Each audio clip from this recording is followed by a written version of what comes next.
Okay, so the big news just out is that the US Trade Court has ruled that Trump's tariffs are illegal. Now, following that, Trump has announced that he's going to appeal this decision. But again, it just throws the whole tariff situation up in the air.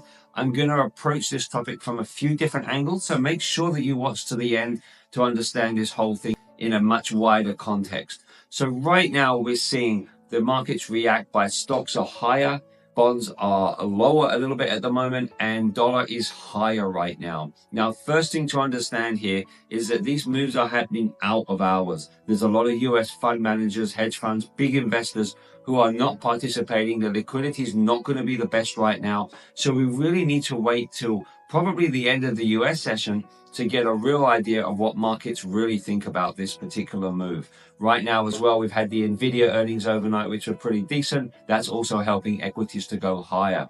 I think it's very likely we're going to have more than one move or a change in direction following this news. For example, with US bonds, this news of, getting rid of tariffs could be good for the US economy. But by the same token, I think overseas investors are still going to be looking at the US thinking this is a bit of a basket case right now, and I want to reduce my exposure to US bonds. So there's two competing forces. I think that's going to continue. I do not think this is going to be a smooth situation right now.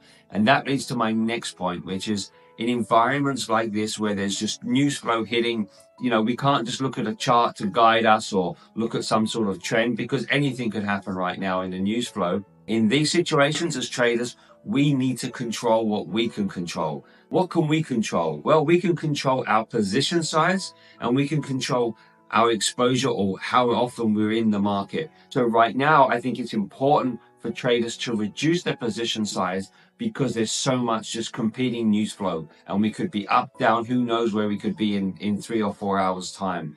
Same thing, we should be looking to trade a little bit less, because at any moment news could hit that changes the market conditions. These things are important for us to learn as traders. It's what I'm trying to teach my community, is to understand that there are times where we can just, make great decisions in terms of the market direction.